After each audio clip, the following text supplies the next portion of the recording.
Hello friends, सभी को प्यार भरा नमस्कार। मैं गौरव राजपूत आप सभी का हार्दिक अभिनंदन और स्वागत करता हूं लक्ष्य क्लासेज के ऑनलाइन प्लेटफॉर्म की दुनिया में। मुझे उम्मीद है कि आप सभी स्वस्थ होंगे, मस्त होंगे और अच्छे होंगे और आपकी जो तैयारी है वो सुपर चल रही होगी और उसी को और बेहतर बनाने के लिए डेली क्लास आपके लिए चली रही है सुबह 8 से 9 मेरे भाई थ्योरेटिकल क्लास राजस्थान के भूगोल से संबंधित, जिसका जीके वाले वेटेज के अंतर्गत सबसे ज्यादा इस ज्योग्राफी सब्जेक्ट का वेटेज होता है मेरे भाइयों। तो इस क्लास का आप आराम से सुबह जल्दी से खड़े होकर एनर्जी के साथ और पॉजिटिव माइंड के साथ इस क्लास का आनंद लेते आ ही रहे।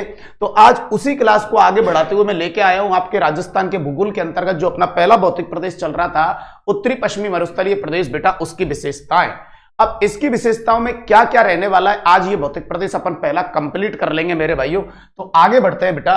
सबसे पहली बात, जो भी विद्यार्थी हमारे साथ नए जुड़े हैं मेरे भाइयों, यहां हमसे जुड़ने के लिए बेटा अक्षांश टेलीग्राम हमारा है। इसके अलावा लक्ष्य क्लासेज का व्हाट्सएप आपका चैनल है जिससे आपको कोई भी नवीन जानकारी उपलब्ध हो सकती है और जो भी क्लास होती है बेटा उसकी अगर पीडीएफ आपको चाहिए होती है तो लक्ष्य क्लासेज उदयपुर टेलीग्राम आप ज्वाइन कीजिए। अब यहां पे जितने भी नए विद्यार्थी हैं वो इस प्रकार का हिस्सा अगर हमारा बनना चाहते हैं तो उनके लिए हम आगामी जो सूचनाएं होती हैं वो टाइम टाइम पर उपलब्ध कराते रहेंगे। अगली बात मेरे भाइयों, यहां पे डायरेक्ट पॉइंट पे आके मैं करता हूं आपके लिए मरुस्थल के महत्वपूर्ण बिंदु या मरुस्थल की जो महत्वपूर्ण विशेषताएं हैं उनमें सबसे पहली बात, एक आपके पास शब्द है बेटा जिसको आप कह रहे हैं क्या, थली। मरुस्थल के अंतर्गत ये शब्दावली जो मिलेंगी, थली है, तल्ली है, रन या टाट है बेटा, बहुत सारी, बटाड़ू का कुआं है, तनोट माता का मंदिर है, आपकी जल पट्टी है, आकलबुड़ फॉसिल्स पार्क है, बाप बोल्डर किले है, ये सारी विशेषताएं आज अपन देखने वाले हैं और इनमें से हमेशा एक क्वेश्चन बेटा जरूर आता है आपका। तो सबसे पहले थली पे बात कर लेते हैं कि थली क्या है।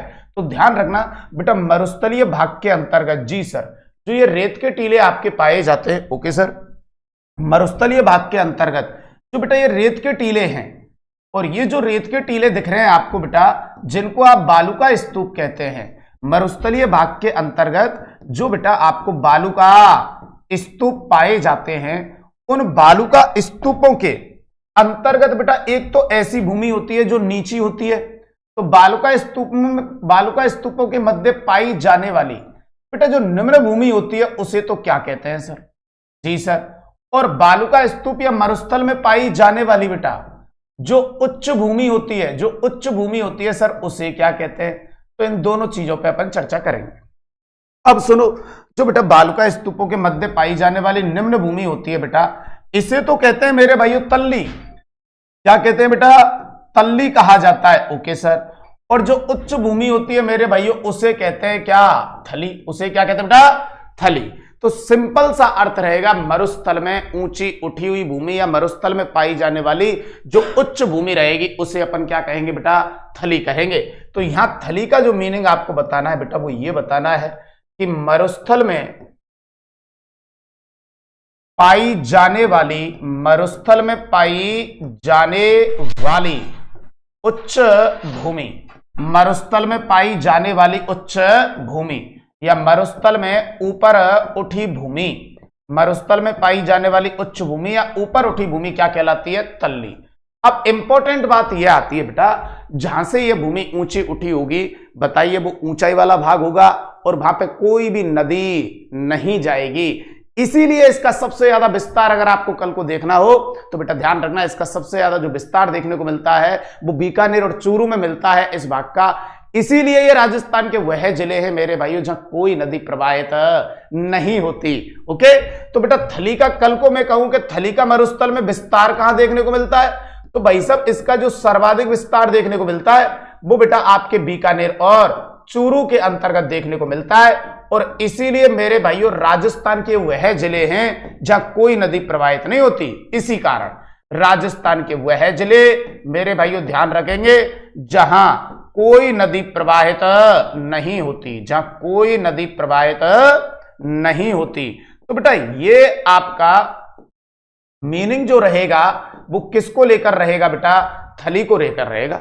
मरुस्थल में पाई जाने वाली उच्च भूमि को थली कहते हैं जिसका सबसे ज्यादा विस्तार बीकानेर और चूरू में रहेगा और निम्न भूमि को कहा जाता है बेटा क्या, तल्ली। ओके सर, अब आ जाते हैं बेटा किस भाग पर मेरे भाइयों, ये जो आप देख रहे हैं तल्ली, इसका मीनिंग क्या होता है?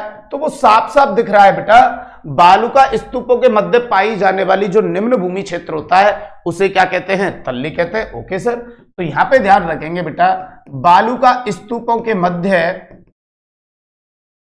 बालू का स्तूपों के मध्य मेरे भाइयों मरुस्थल में पाई जाने वाली, बालू का स्तूपों के मध्य मरुस्थल में पाई जाने वाली, ओके सर, मरुस्थल में पाई जाने वाली बेटा निम्न भूमि जो होती है, मरुस्थल में पाई जाने वाली जो निम्न भूमि होती है बेटा उसे कहा जाता है तल्ली।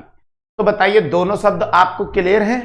बेटा थली का मीनिंग रहेगा बालू का स्तूप या मरुस्थल में पाई जाने वाली उच्च भूमि, और तल्ली का मतलब रहेगा बालू का स्तूपों के मध्य पाई जाने वाली निम्न भूमि। और जिसमें यह भी ध्यान रखेंगे थली का तो सबसे ज्यादा विस्तार बीकानेर और चूरू के तरफ देखने को मिलता है, इसीलिए वो जिले जहां कोई नदी प्रवाहित नहीं होती। तो नेक्स्ट स्टेप पे बढ़ते हैं मेरे भाइयों। चलिए सर, अगली जो बात आती है बेटा, यहां पे आपके लिए एक शब्द मिल रहा है जिसे आप कहेंगे पिलाया झील। जी सर बिल्कुल है, चर्चा करते हैं। और एक फिर आपके पास है खड़ीन झील। इन दोनों शब्दों पे अपन चर्चा करते हैं। पहले पिलाया झील पे चर्चा करते हैं बेटा। ध्यान रखना, पिलाया झील का मीनिंग क्या होता है बेटा? इसका मीनिंग होता है मेरे भाइयों मरुस्थल में पाई जाने वाली, मरुस्थल में पाई जाने वाली, और आप कहेंगे बेटा खारे पानी की झील। मरुस्थल में पाई जाने वाली जो खारे पानी की झीलें होती है मेरे भाइयों उन्हें कहा जाता है क्या? पिलाया झील। ये वर्ड आप जरूर लगाएंगे भाई साहब, इसके बगैर आप पिलाया को संबोधित नहीं कर सकते कि मरुस्थल में पाई जाने वाली खारे पानी की झील। सभी को गुड मॉर्निंग, प्यार भरा नमस्कार मेरे विद्यार्थियों। और सभी बहुत अच्छे तरीके से इस क्लास का अध्ययन आप कर रहे हैं, ये बड़ी अच्छी बात है कि सुबह जितनी एनर्जी के साथ मैं आता हूं उतनी एनर्जी के साथ, दुगनी एनर्जी के साथ आप भी इस क्लास से जुड़ते हो। तो विश्वास कीजिए हम दोनों साथ मिलकर बहुत अच्छा करेंगे, लगातार आगे बढ़ते जाएंगे राजस्थान के भूगोल में, और जरूर उद्देश्य की प्राप्ति एक दिन करके रहेंगे, और वो दिन अब ज्यादा दूर नहीं है। तो कंटिन्यूअस लगे रहेंगे इसी प्रकार से मेहनत में। मरुस्थल में पाई जाने वाली जो खारे पानी की झील होती है मेरे भाइयों उसे क्या कहा जाता है बेटा? पिलाया कहा जाता है। अब यहां ये मरुस्थल लगाना क्यों इंपॉर्टेंट है भाई साहब, एक बात से और समझाता हूं आपको, जो भी विद्यार्थियां बने हुए हैं भाई साहब। जैसे हम यहां पे चलते, ये आपने भारत देखा है, इधर की तरफ आपका आ जाता है ये अरब सागर, ये भाग बिल्कुल आ जाता है सर, और इधर की तरफ आ जाती है आपकी बंगाल की खाड़ी, बिल्कुल आ जाती है सर। तो यहां बेटा समुद्र तटीय भाग में भी, यहां समुद्र तटीय या डेल्टाई भाग में यहां खारे पानी की जो झीलें पाई जाती हैं, समुद्र तटीय भाग में जो यहां खारे पानी की झीलें पाई जाती है, जैसे उड़ीसा में आप देखते हो चिल्का झील है, बिल्कुल है सर। कौन सी झील है? चिल्का झील है। कहां पे बेटा? उड़ीसा के अंतर्गत, बिल्कुल ठीक है सर। और इसके अलावा मैं जाऊं तो यहां पे बेटा पुलिकट झील है, बिल्कुल है सर पुलिकट झील। तो मेरे भाइयों इस प्रकार से पुलिकट झील की जो स्थिति आती है वो तमिलनाडु और आंध्र प्रदेश में आती है। अब ये आपके यहां समुद्र तटीय किनारे जो झीलें पाई जाती हैं ये भी तो खारे पानी की हैं, नहीं है क्या? लेकिन बेटा ध्यान रखना, समुद्र तटीय किनारे पाई जाने वाली ये जो झीलें हैं ये भी बताइए कैसे पानी की हैं? खारे पानी की हैं। लेकिन बेटा इन झीलों के लिए शब्द चलता है लैंगून। क्या चलता है? लैंगून झील। तो इसीलिए मैं कह रहा था खारे पानी की झीलों में दो शब्द होते हैं, और केरल में आप चले जाओगे तो वह कयाल भी कहते हैं। तो खारे पानी की झीलें पिलाया भी कहलाती है, लैंगून भी कहलाती है और कयाल भी कहलाती हैं। लेकिन अपने राजस्थान के सारे तो समुद्र तटीय भाग नहीं है, तो अपने राजस्थान में बेटा आप इस शब्द को संबोधित करते हुए बताओगे कि मरुस्थल में पाई जाने वाली खारे पानी की झीलें मेरे भाइयों क्या कहलाती हैं? पिलाया कहलाती हैं। बोलो क्लियर है? क्लियर है सर। अब अगली बात बेटा, ये सर्वाधिक आपको मिलेंगी कहां देखने को? पिलाया झील। तो ध्यान रखना बेटा ये सबसे ज्यादा पाई जाती हैं आपके कहां पर? जैसलमेर में। Okay sir. और कोई पिलाया बेटा बहुत ज्यादा खारी हो जाए, बहुत ज्यादा खारी हो जाए, उसका पानी कोई काम का नहीं रहे, तो ध्यान रखना फिर क्या कहेंगे? तो बेटा एक शब्द आता है उसे कहते हैं सैलिनाश। क्या कहते हैं बेटा? सैलिनाश। मतलब सर, मतलब बेटा यह है कि अत्यधिक खारे पानी की झील को, अत्यधिक खारे पानी की झील को बेटा, अत्यधिक खारे पानी की झील को कहा जाता है।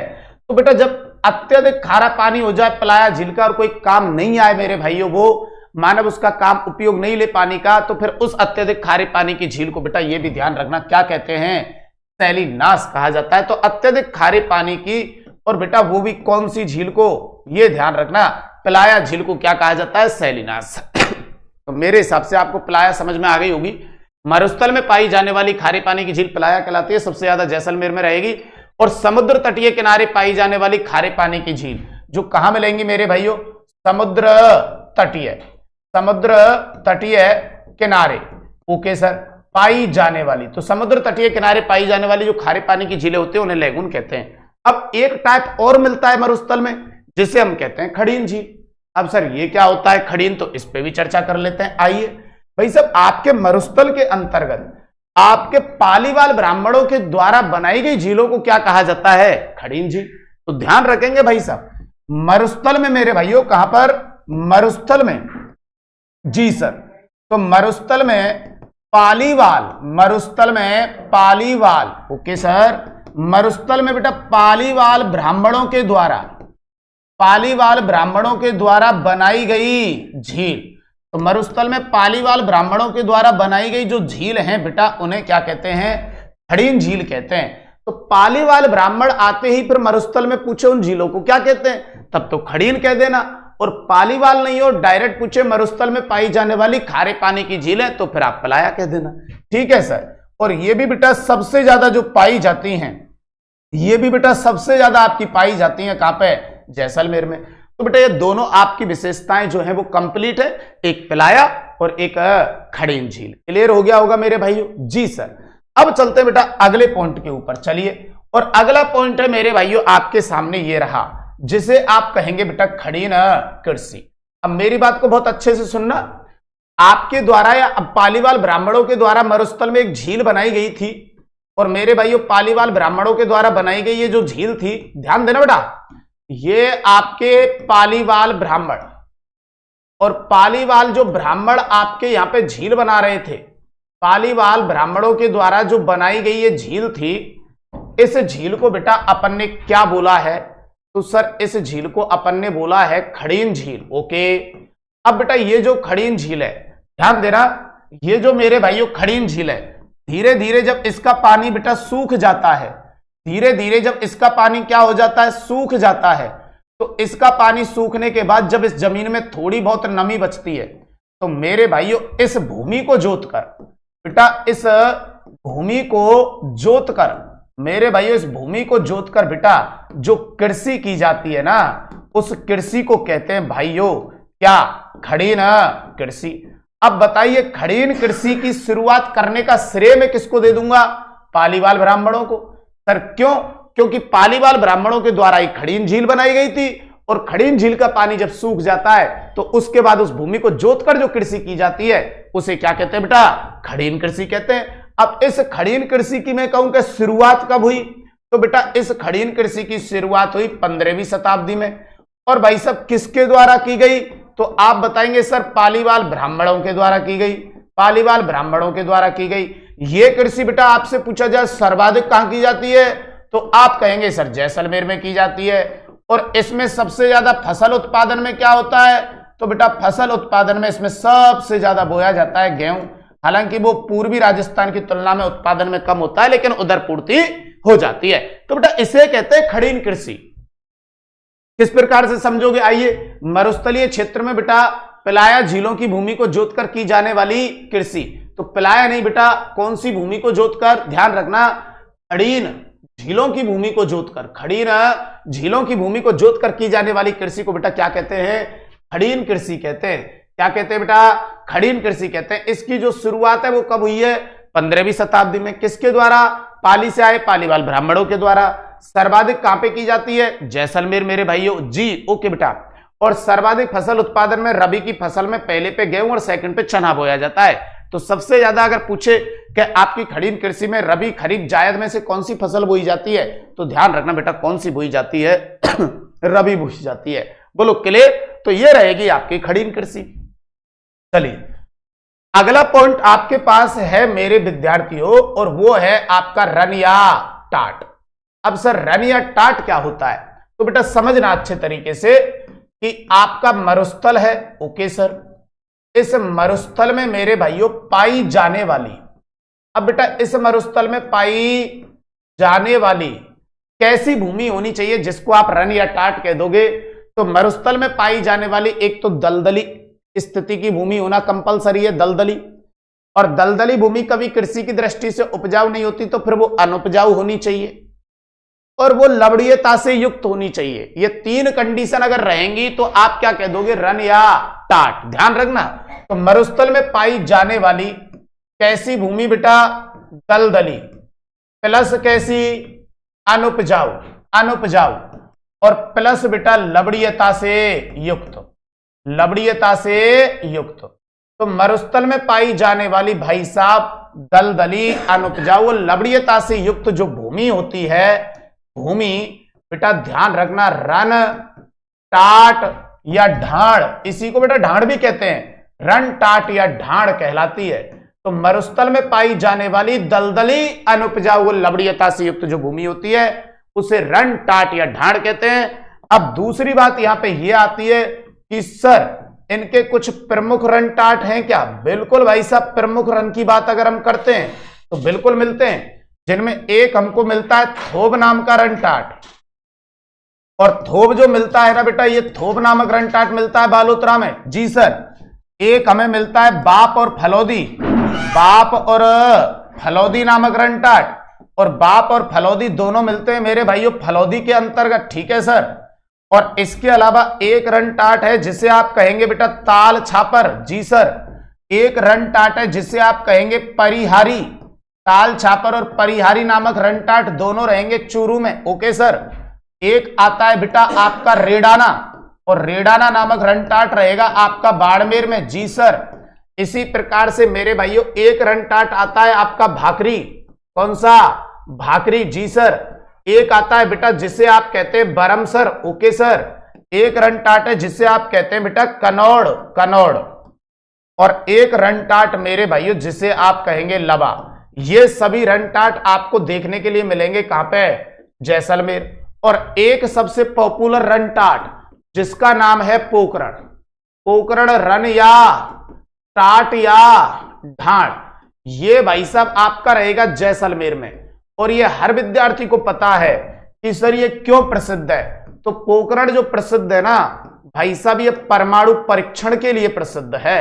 इसके लिए बेटा परमाणु परीक्षण के लिए प्रसिद्ध रहेगा। जी सर। अब यहां पे मेरे को एक बात बताइए यार, ऐसी भूमि जो दलदली, अनुपजाऊ और लवणीयता से युक्त है, तो बताइए मानव के तो लिए तो कोई काम की है नहीं, इसलिए ऐसी जमीन पे बेटा परमाणु परीक्षण किए जाते हैं। और वो उसके लिए हमारे यहां परमाणु परीक्षण के लिए श्रेष्ठ भूमि मानी जाती है। कौन? पोकरण। इसीलिए मैंने लिखा परमाणु परीक्षण के लिए प्रसिद्ध है, और इसीलिए पोकरण को परमाणु परीक्षण स्थली भी कहते हैं। परमाणु परीक्षण स्थली भी कहा जाता है किसको बेटा? पोकरण को। और यहां पे कितनी बार परमाणु परीक्षण हुए तो ये भी ध्यान रख लेंगे आप भाई साहब। इस जमीन पे अब तक परमाणु जो परीक्षण है बेटा वो 2 बार हो चुके हैं। फर्स्ट बार कब हुआ और सेकंड बार कब हुआ? तो फर्स्ट बार हुआ बेटा 18 मई 1974 को, तब पीएम थी आपकी इंदिरा गांधी। Okay sir. और द्वितीय बार जो हुआ बेटा वो 11 व 13 मई 1998 को, 11 व 13 मई 1998 को, तब पीएम थे आपके अटल बिहारी वाजपेयी। कौन थे बेटा? अटल बिहारी वाजपेयी। तो मेरे भाइयों ये जो शब्द है बेटा उसका मीनिंग ये होता है, लाला बोलो समझ में आई बात? उसका मीनिंग बेटा ये होता है। तो रन या टाट मतलब होता है मरुस्थल में पाई जाने वाली बेटा दलदली, अनुपजाऊ या लवणीयता से युक्त जो भूमि होती है उसे कहते हैं रन या टाट। जी सर। और इसमें भी प्रमुख रन टाट आपको ये सारे याद होने चाहिए। और उसके अंतर्गत एक फेमस रन टाट है जिसे अपन पोकरण कहते हैं, जो परमाणु परीक्षण के लिए प्रसिद्ध है। इसीलिए इसे भारत की परमाणु परीक्षण स्थली भी कहा जाता है। और यह 2 बार परीक्षण हुए, 18 मई 1974 और 11 व 13 मई 1998। बोलो बात क्लियर है बेटा? जी सर।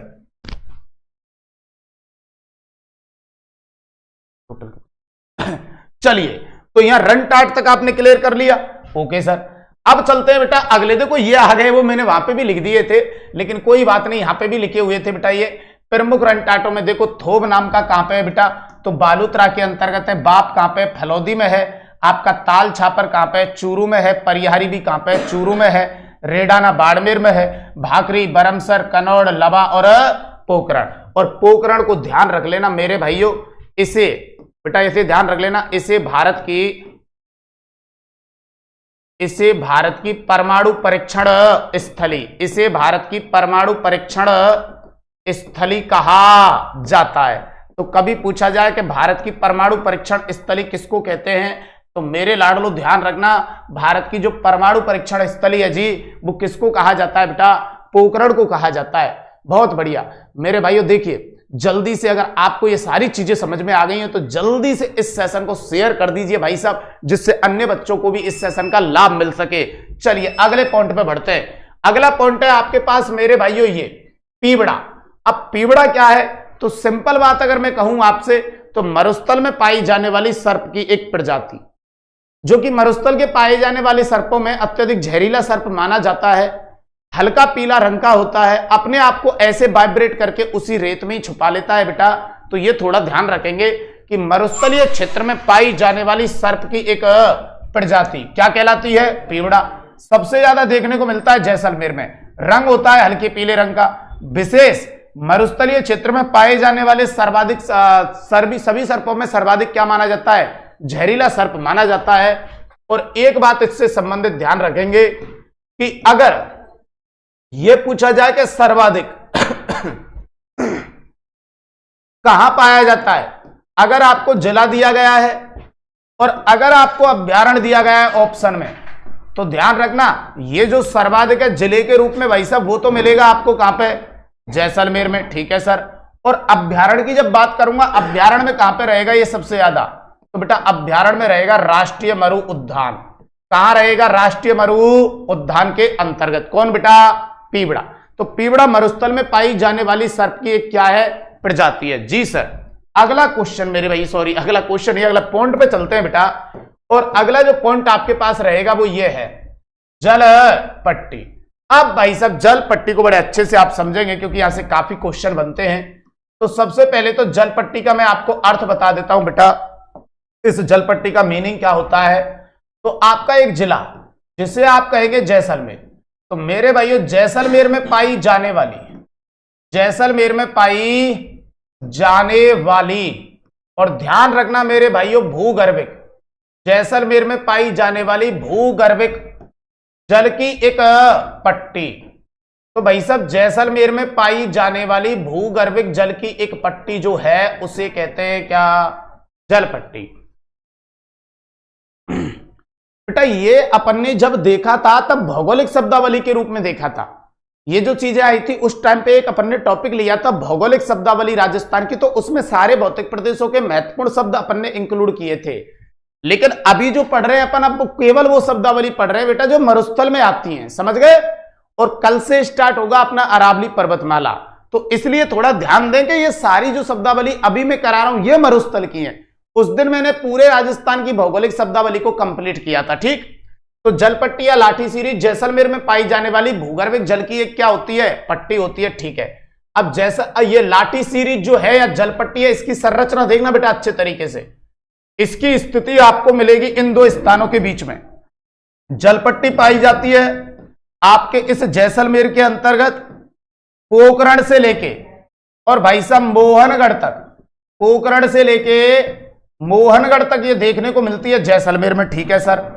और भाई साहब पोखरण से मोहनगढ़ तक जो ये देखने को मिलती है ये वाली जल पट्टी, एक बात ध्यान रखना, इसकी जो लेंथ बताई गई है वो बताई गई है 60 किलोमीटर। तो जल पट्टी की स्थिति कभी भी पूछे तो आप कहेंगे पोखरण से मोहनगढ़ तक है, 60 किलोमीटर लंबी है। और इस जल पट्टी के जब आप बेटा आंतरिक भाग में जाओगे, इस जल पट्टी के आंतरिक भाग में मेरे भाइयों, जी सर, आंतरिक भाग में पाया जाता है पानी। तो इस जल पट्टी के बेटा आंतरिक भाग में क्या देखने को मिलता है जी, पानी देखने को मिलता है। आंतरिक भाग में इस जल पट्टी के में क्या पाया जाता है, जल पाया जाता है। अब बताते हैं कि ये जो जल है, ये भी ध्यान रखेंगे, ये जो जल है ये कौन सी नदी का अवशेष है, तो जो जल पट्टी है और ये जल ध्यान रखना सरस्वती नदी का, बेटा किसका, सरस्वती नदी का अवशेष माना जाता है। तो भाई साहब जल पट्टी के आंतरिक भाग में पाए जाने वाला जो जल है उस सर्वे के दौरान ये पाया गया कि मेरे भाइयों ये जल जो प्राचीन समय में एक नदी बहा करती थी जिसका नाम था सरस्वती, उसका जल है आंतरिक भाग में। आज वहां तक क्यों नहीं आती? क्योंकि बीकानेर और चूरू भाई श्रीगंगानगर और हनुमानगढ़ से होते हुए पाकिस्तान चली जाती है। हनुमानगढ़ और श्रीगंगानगर के जस्ट आगे आते बीकानेर और चूरू, और रेगिस्तान के मार्च से मिट्टी उठ उठकर उस जगह पे ऊंचाई में जम चुकी है। अब ये 12मासी नदी तो है नहीं, तो इसने अपना मार्ग परिवर्तन करके किधर की तरफ ले गई? पाकिस्तान की तरफ। जब ये बीकानेर और चूरू वाला भाग ऊंचा नहीं था तब ये आगे तक रन किया करती थी, जैसलमेर तक।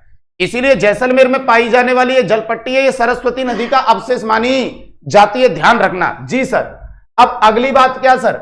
इस जलपट्टी के ऊपर बेटा एक घास पाई जाती है इस प्रकार से, जो कि खड़ी घास होती है। इसका मतलब इसका नीचे का जो तना होता है वो काफी मोटा होता है, ऊपर का मुलायम होता है, और जब तना मोटा रहेगा किसी घास का तो वो खड़ी रहेगी। तो भाई साहब इस जलपट्टी के ऊपर एक घास पाई जाती है बेटा, और उस घास को अपन बोलते हैं सेवड़ घास। कौन सी घास बोलते हैं? सेवड़ घास। अब ध्यान रखना, जब सेवड़ घास के अंतर्गत जाओगे आप तो सबसे पहली बात तो एक बात ये ध्यान रखोगे कि ये आपको मिलेगी कहां पे? जैसलमेर में, क्योंकि जलपट्टी जैसलमेर में है, और जैसलमेर में भी सबसे ज्यादा कहां मिलती है? जलपट्टी। पहली बात। दूसरी बात इसकी ये ध्यान रखोगे कि इसका वैज्ञानिक नाम क्या है? तो सेवड़ घास का वैज्ञानिक नाम है बेटा लसीथुरुस और सिडिकुस। सेवड़ घास का वैज्ञानिक नाम रहेगा लसीथुरुस सिडिकुस। और अगली ये बात कि भाई साहब आपके पश्चिमी मरुस्थल में कई घासें मिलती हैं। सेवड़ मिलती है, धामड़ है, करड़ है, अंजन है, बुर है, मोचिया है, लेकिन उन सभी घासों में ये सबसे लंबी घास है। तो ये भी ध्यान रखेंगे बेटा कि ये पश्चिमी राजस्थान की, जी सर, पश्चिमी राजस्थान की बेटा सबसे लंबी घास, पश्चिमी राजस्थान की सबसे लंबी घास मानी जाती है। तो भाई साहब हमने यहां पे क्या समझा कि जो जलपट्टी है उसकी स्थिति पोखरण से मोहनगढ़ तक है, 60 किलोमीटर लंबी है। आंतरिक भाग में जाने पर जल पाया जाता है, वो सरस्वती नदी का अवशेष है। ऊपर की तरफ इस पे घास मिलेगी, सेवड़ घास, जो कि पश्चिमी राजस्थान की सबसे लंबी घास है, और इसका वैज्ञानिक नाम लसीथुरुस सिडिकुस रहेगा, और ये सबसे ज्यादा देखने को मिलेगी जैसलमेर में। अब अगली बात क्या आती है सर? जब इसके ऊपरी कोमल भाग को आप काट लोगे, पशुओं को चराने के लिए पौष्टिक घास होती है, तो बेटा इसके ऊपरी इस कोमल भाग को जब काट लिया जाता है तो बेटा उसके बाद उसे लीलोड़ कहा जाता है। क्या कहा जाता है? लीलोड़ कहा जाता है। तो ये भी ध्यान रखेंगे जी सर कि सेवड़ घास के, बेटा सेवड़ घास के, ओके सर, ऊपरी कोमल भाग को काटने के बाद, सेवड़ घास के ऊपरी कोमल भाग को मेरे भाइयों काटने के बाद कहा जाता है। तो सेवड़ घास के ऊपरी कोमल भाग को काटने के बाद क्या कहा जाता है? ध्यान रखना, लीलोड़ कहा जाता है। अब बताइए, जब इसके ऊपरी कोमल भाग को आप काट लेंगे तो ये डंठल वाला भाग ही तो शेष रहा, और जब इसे दूर से देखेंगे इस डंठल वाले भाग को, तो स्वाभाविक सी बात है दूर से देखने पे तो ये लाठी की तरह ही प्रतीत होगा। इसीलिए बेटा इस जलपट्टी को लाठी सीरीज भी कहते हैं। अच्छा सर ये बात है, और क्या? इसीलिए बेटा इस जलपट्टी को लाठी सीरीज भी कहा जाता है। ध्यान रखना मेरे भाइयों ये बात। ओके सर, चलो यहां तक बात क्लियर हो गई। अब अगली बात बताता हूं बेटा आपके लिए। इस जलपट्टी के अंतर्गत या इस जलपट्टी के ऊपर एक नलकूप लगा हुआ है, जी सर, और इस जलपट्टी के ऊपर लगे उस नलकूप का नाम क्या है जो इस जलपट्टी के ऊपर लगा हुआ है? तो ध्यान रखना भाई साहब, इस जलपट्टी के ऊपर लगे उस नलकूप का नाम है जी चांदन नलकूप। क्या है बेटा? चांदन नलकूप। और इसी चांदन नलकूप को कहते हैं थार का घड़ा। तो कभी पूछे जलपट्टी के ऊपर लगे नलकूप का नाम क्या है, तो इसी के ऊपर एक नलकूप है जिसे कहते हैं चांदन नलकूप, जो कहलाता है थार का घड़ा। अब अगली बात बेटा ये, इसी घास के अंतर्गत आके एक पक्षी बैठता है और यहीं पे अपने अंडे देता है। उस पक्षी का नाम है बेटा गौड़ावड़। कौन सा पक्षी है? गौड़ावड़। तो ध्यान रखना, गौड़ावड़ पक्षी की ये जो है सेवड़ घास, ये क्या कहलाती है? सरड़ स्थली। गौड़ावड़ पक्षी की सरड़ स्थली कहा जाता है। तो बेटा ये जो सेवड़ घास है आपकी, इसे बेटा कौन से पक्षी की सरड़ स्थली कहा जाता है? तो भाई साहब वो आपके गौड़ावड़ पक्षी की। अब बताओ यहां तक बात समझ में आई कि नहीं आई? दोबारा से देखो एक बार। जलपट्टी या लाठी सीरीज अपन पढ़ रहे हैं, ये जैसलमेर में रहेगी। इसका मीनिंग रहेगा जैसलमेर में पाई जाने वाली भूगर्भिक जल की एक पट्टी। जिसकी स्थिति पोखरण से लेके कहां तक रहेगी, मोहनगढ़ तक। कितने किलोमीटर रहेगी, 60 किलोमीटर रहेगी। इसके आंतरिक भाग में जो जल पाया जाता है बेटा वो किस नदी का अवशेष है, तो सरस्वती नदी का अवशेष है। और इसके ऊपरी भाग पर मेरे भाइयों जो आपकी घास पाई जाती है उसका नाम क्या है, सेबड़ घास, जिसका वैज्ञानिक नाम लसीथोरस सिडिकुस, जो कि पश्चिमी राजस्थान की सबसे लंबी घास है। और दूसरी अपन ने बात यह देखी कि भाई साहब इस जलपट्टी के ऊपर पाई जाने वाली सेबड़ घास के अगर मैं ऊपरी कोमल भाग को काट लूं तो शेष बचा भाग क्या कहलाता है, लीलोड़।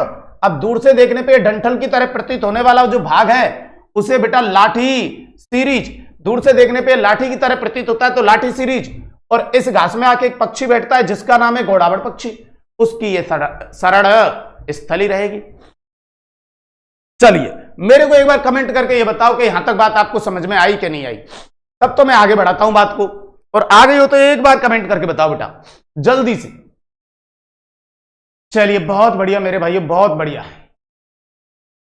ओके अब देखिए बेटा आगे बढ़ते हैं। आइए ये देखिए जलपट्टी का मरुस्थल में मिला एक दूसरा अवशेष भी है, इसे भी ध्यान रखना मेरे भाइयों। जलपट्टी का मरुस्थल में मिला सर दूसरा अवशेष कौन सा है, जैसे ये आपका एक अवशेष है जो सरस्वती नदी का माना जाता है, इसी प्रकार जलपट्टी का दूसरा अवशेष और मिल चुका है। जी सर कहां से कहां तक मिला है, तो वो मैं समझाता हूं आपके लिए। यहां पे आइए आप भाई साहब, एक स्थान है आपका जिसे आप कहते हैं बायतू, और बायतू पड़ता है आपका बाड़मेर में। जी सर, और एक स्थान है आपके पास सांचौर, और सांचौर पड़ता है जालौर में। और यहां पे मिला है भाई साहब आपके मरुस्थल में जलपट्टी का दूसरा अवशेष।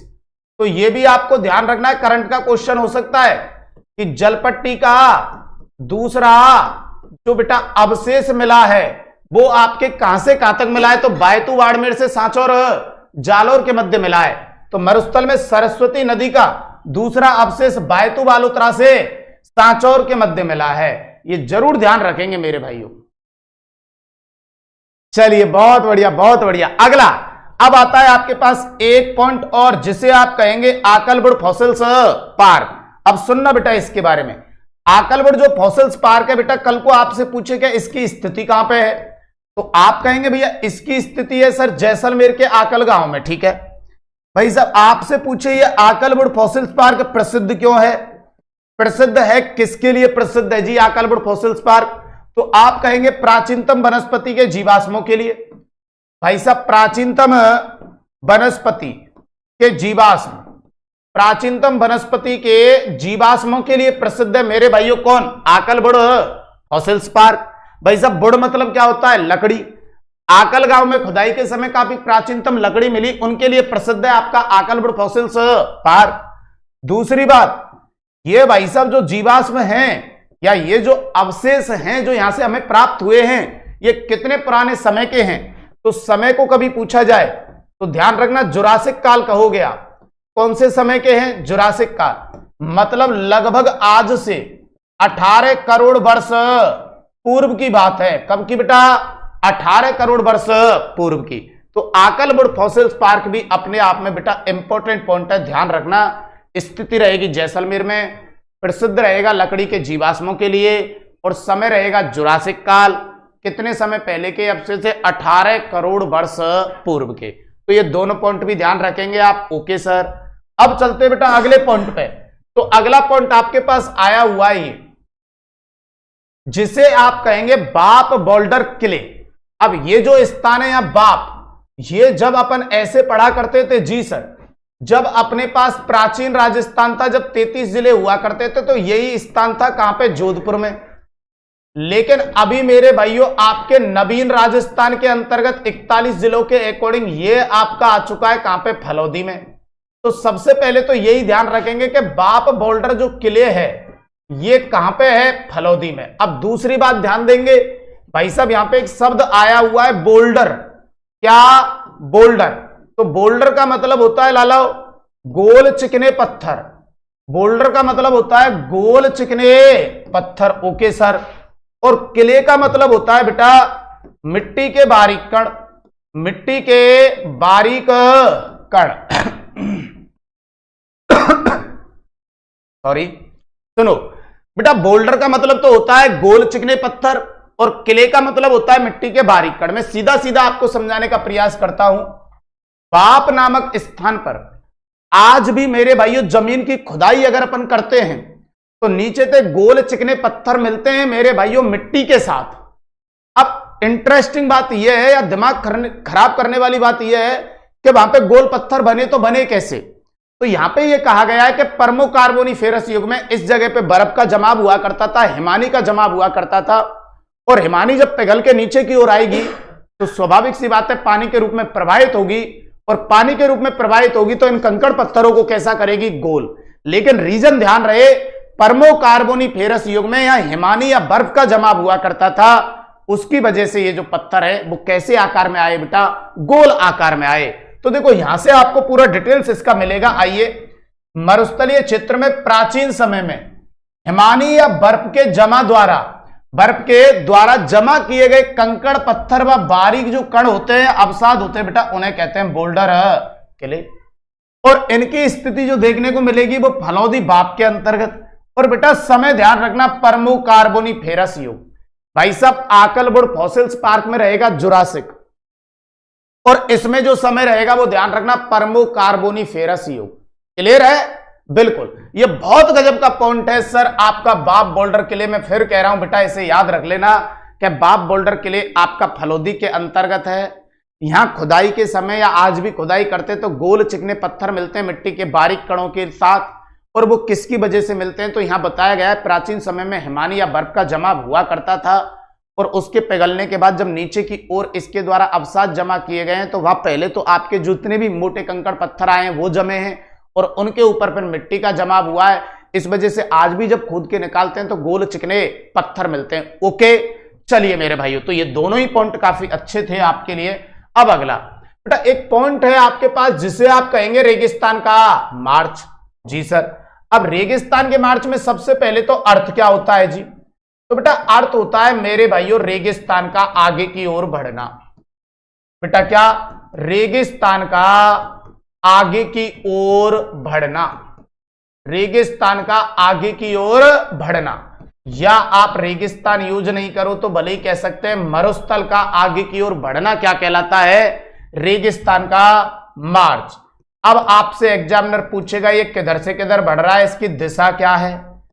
इस रेगिस्तान के मार्च के लिए भाई साहब प्रसिद्ध स्थान कौन सा है, और रेगिस्तान के मार्च में सर्वाधिक योगदान किसका है?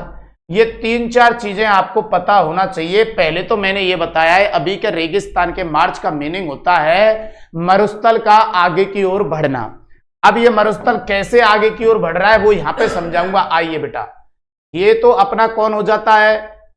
राजस्थान। जी सर, ये अपना राजस्थान हो गया। ओके सर, और राजस्थान के अंतर्गत मेरे भाइयों ये जो भाग देख रहे हैं ये मरुस्थल हो गया। ये वाला जो भाग आप देख रहे हैं जी सर, ये क्या हो गया? मरुस्थल हो गया। और इधर की साइड में मेरे भाइयों, इधर की साइड में आपका ये एक राज्य हो गया जिसे आप गुजरात कहते हैं। बिल्कुल ठीक सर। और गुजरात के सारे यहां पे भाई साहब जलीय भाग हो गया। जी सर, और ये जो जलीय भाग है ये है आपका अरब सागर। कौन सा जलीय भाग है? अरब सागर। अब बताइए, अरब सागर एक जलीय भाग, और अपना जो मरुस्थल है ये कैसा भाग है? ध्यान देना बेटा, यह है स्थलीय भाग। और दोनों की प्रकृति बेटा अलग अलग होती है। स्थलीय भाग जल्दी से गर्म होता है, जल्दी से ठंडा होता है। जलीय भाग देर में गर्म होता है, देर में ठंडा होता है। ओवरऑल 24 घंटे की दशा में सबसे ज्यादा अगर ठंडा कोई रहता है, या सबसे देर तक ठंडा अगर कोई रहता है, सबसे ज्यादा टाइम तक अगर कोई ठंडा रहता है तो वो जलीय भाग है। इसीलिए अरब सागर पे जब मैं जाता हूं तो देखता हूं उस मरुस्थल या स्थलीय भाग की तुलना में बेटा तापमान तो मिलता है कम। जी सर, और वायुदाब मिलता है अधिक। तापमान कम और वायुदाब अधिक। और यहां इस स्थलीय भाग पे जब मैं जाता हूं तो पता चलता है कि यह तापमान मिलता है अधिक, और मेरे भाइयों वायुदाब मिलता है क्या? कम। तापमान अधिक और वायुदाब कम। अब बताइए, उच्च वायुदाब से हवा निम्न वायुदाब की ओर चलेगी? बिल्कुल चलेगी सर। तो बेटा ये पवनें यहां से ऐसे चलती हैं, और जब ये पवनें आपकी आगे चलकर मरुस्थल में पहुंचेंगी तो बताइए यहां से मिट्टी के कण अपने साथ उठाएंगी? बिल्कुल उठाएंगी सर। और मिट्टी के कण अगर अपने साथ उठाएंगी तो फिर बताइए इन मिट्टी के कणों को आगे की ओर लेके जाएंगी क्या नहीं जाएंगी? बिल्कुल जाएंगी। इसीलिए इस मरुस्थल का विस्तार पंजाब में काफी फैल चुका है और इधर हरियाणा में काफी फैल चुका है। अब कोई मेरे से ये कहे कि सर हमें तो रेगिस्तान के मार्च की दिशा चाहिए, तो यार मैं यूं कहता हूं इनमें से एक एरो को आप बाहर निकाल लो, ये रहा, और 4 भागों में बांट दो। आपके पास दिशा तो खुद के पास ही है, उत्तर, दक्षिण, पश्चिम और पूरब। अब बताइए ये पवनें आपकी किधर से किधर चल रही हैं? दक्षिण पश्चिम से उत्तर पूरब। तो भाई साहब दिशा आपकी क्या आ गई? दिशा आ गई आपके पास दक्षिण पश्चिम से उत्तर पूरब। गजब की बात गुरुजी। अब चलते हैं प्रसिद्ध स्थान के लिए। तो भाई साहब इसमें रेगिस्तान के मार्च में एक प्रसिद्ध स्थान है आपका नाचना गांव। कौन सा गांव है बेटा? नाचना गांव है, जो जैसलमेर में पड़ता है। तो प्रसिद्ध स्थान रहेगा मेरे भाइयों, ये भी ध्यान रखना, उसको कहेंगे आप नाचना गांव। और नाचना जो गांव पड़ता है ये कहां पड़ता है? जैसलमेर में। फिर बात आती है सर्वाधिक योगदान किसका है? तो मैंने आपको भाई साहब मरुस्थल के अंतर्गत बहुत सारे बालुका स्तूप पढ़ाए, उन सभी का योगदान है, लेकिन सर्वाधिक योगदान किसका है? तो ध्यान रखना बरखान बालुका स्तूप का है। किसका? बरखान बालुका स्तूप का। सर इसका क्यों है? रीजन क्या है? कारण क्या है? तो भाई साहब इसमें पवनों की गति सर्वाधिक तेज होती है।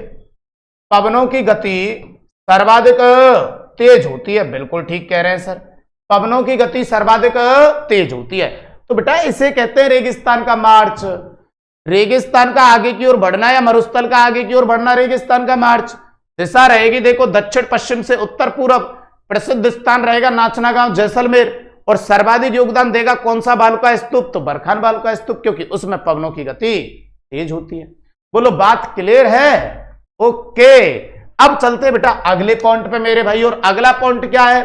आपके सामने एक शब्द लिखा हुआ है बोल्सन, या इसे ऐसे भी आप लिख सकते हैं भले, बोल्सन।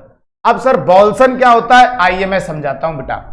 जैसे ये आपका कोई मरुस्थलीय क्षेत्र है, ओके सर, पहली बात ये आपका कोई मरुस्थलीय क्षेत्र है, ओके सर।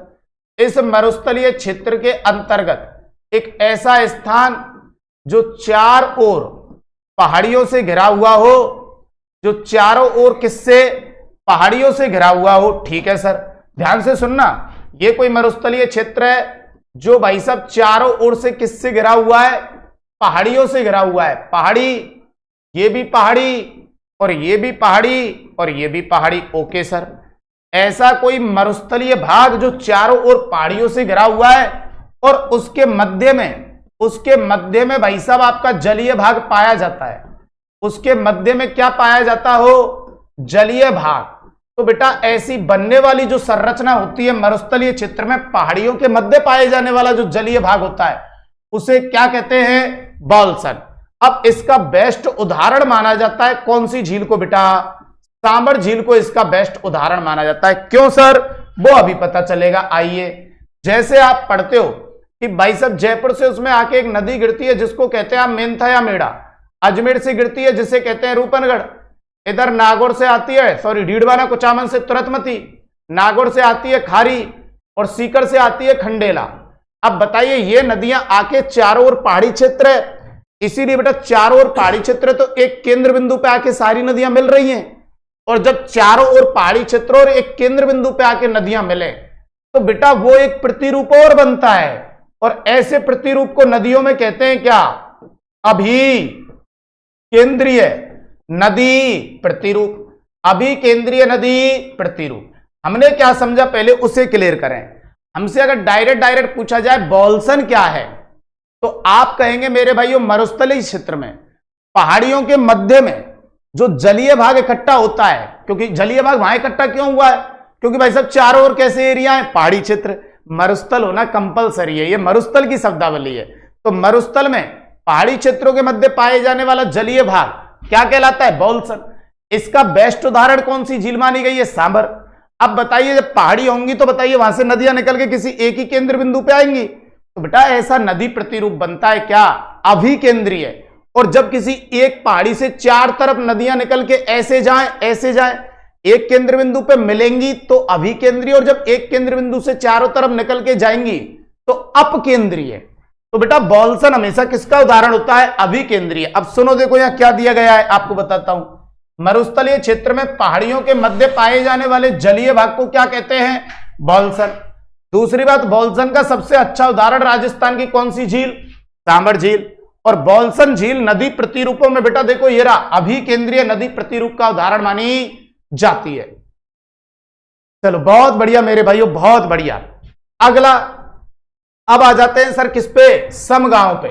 तो जो समगांव आप देख रहे हो बेटा, सबसे पहली बात तो ये कि इसकी जो स्थिति है वो कहां पे है? जैसलमेर में। जैसलमेर के अंतर्गत बेटा ये इस प्रकार का गांव है जहां मौसम विज्ञान विभाग के द्वारा जितनी वर्षा चाहिए होती है, वर्षा का दिन कहने के लिए उतनी भी यहां नहीं होती, इसलिए इसे वर्षा विहीन गांव भी कहते हैं। और वर्षा नहीं है तो वनस्पति भी नहीं होगी, तो इसे वनस्पति विहीन गांव भी कहते हैं मेरे भाइयों। जी सर। और भाई साहब ये इस प्रकार का गांव है जहां बादल तो खूब होते हैं लेकिन वो बरसते नहीं है, गरजते रहते हैं। तो मेरे भाइयों ध्यान रखना, इसे राजस्थान का थंडर बोल्ट भी कहा जाता है। क्या कहा जाता है? राजस्थान का थंडर बोल्ट। तो समगांव की स्थिति कहां पे रहेगी? जैसलमेर में रहेगी। पूर्णतया कैसा रहेगा? वनस्पति रहित गांव रहेगा। पूर्णतः वर्षाविहीन गांव रहेगा।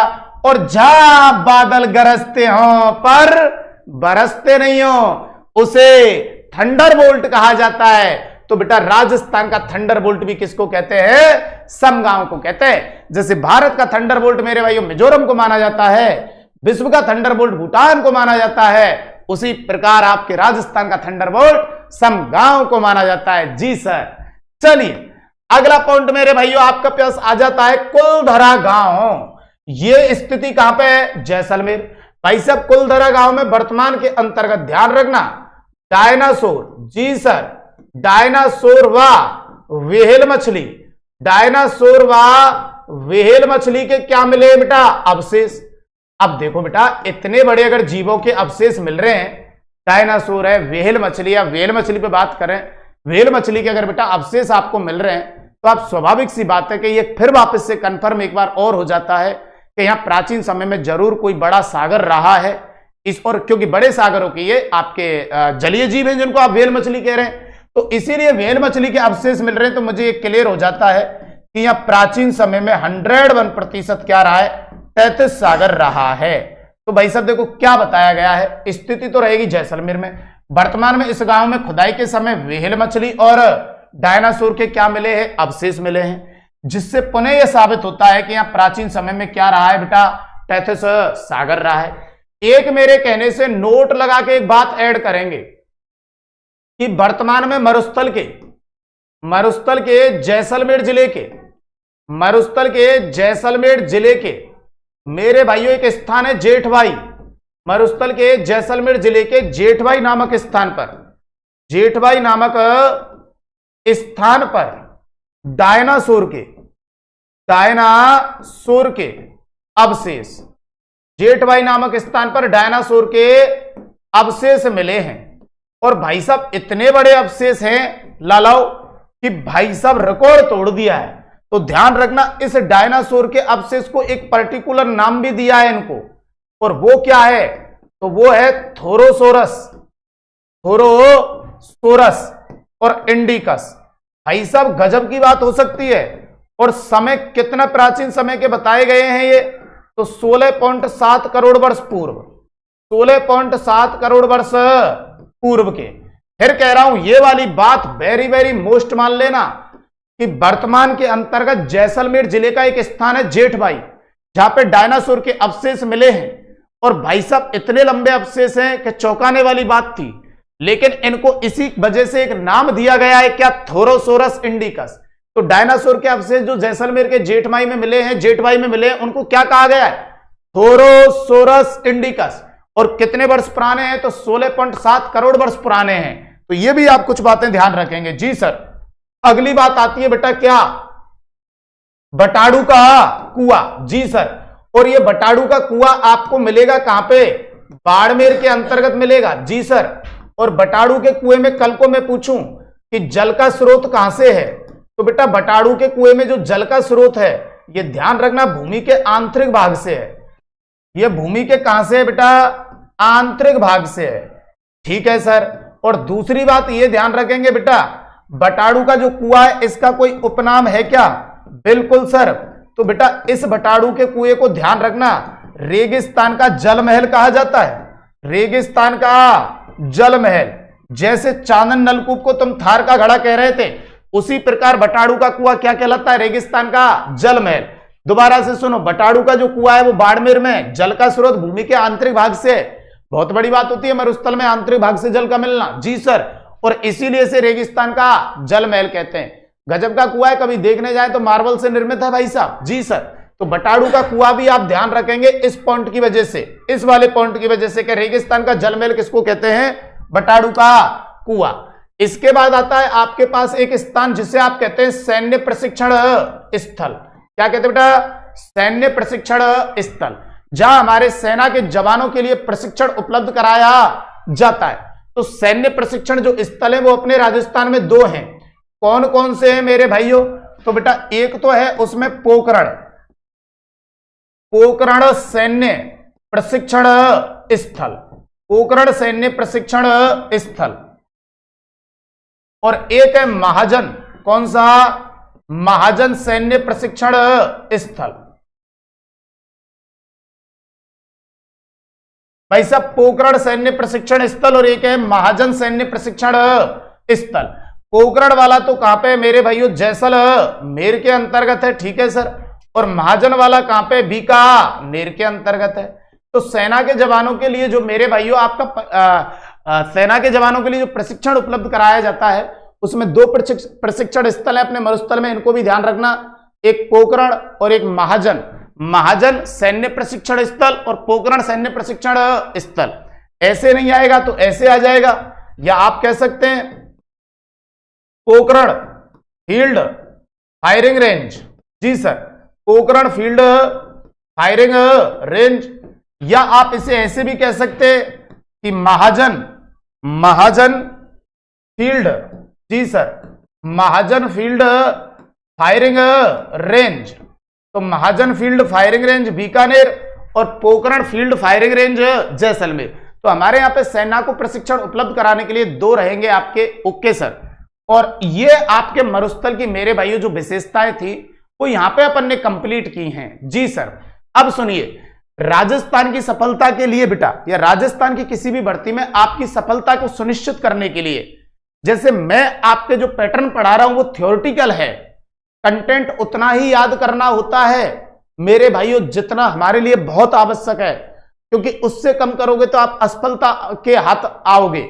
लेकिन उससे भी ज्यादा इंपॉर्टेंट बात बेटा पता है क्या है? इंपॉर्टेंट बात यह है कि कंटेंट याद करने के बाद उसमें किस प्रकार के क्वेश्चन बनेंगे, उस किस प्रकार के पिछले आगामी जो पेपर हुए उनमें किस प्रकार के क्वेश्चन रहे, तो उससे संबंधित भाई साहब आपके राजस्थान की भूगोल की जो बुक है, कुछ ही दिन का इंतजार है, बस बहुत हो चुका मेरे भाइयों, कुछ ही दिन और बाकी हैं, कुछ दिन बाकी और है मित्रों, ज्यादा दिन बाकी नहीं है, बस काम चल रहा है। कुछ दिन बाद आपके लिए भाई साहब यहां पे बहुत बड़ी खुशखबरी दूंगा कि आपके राजस्थान के भूगोल की, आपके अपने गौरव राजपूत सर के द्वारा आपकी तैयारी को और सुदृढ़ करने के लिए बनाई जा रही है भाई साहब पीवाईक्यू बुक।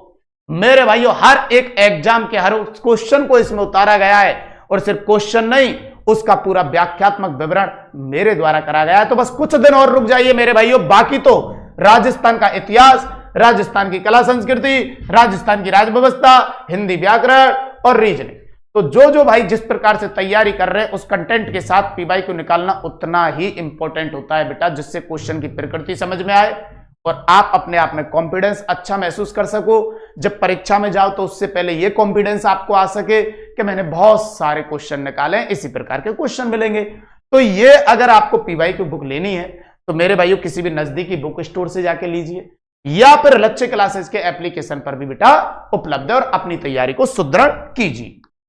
इसके बाद मेरे भाइयों अगली बात जो मैं आपको डेली बताता ही हूं कि कोई भी अगर आज बच्चा लाइव आया है और कोई नया बच्चा है जो इससे पहले इस क्लास को नहीं देखा है मेरे भाइयों, तो आप बेफिक्र रहिए।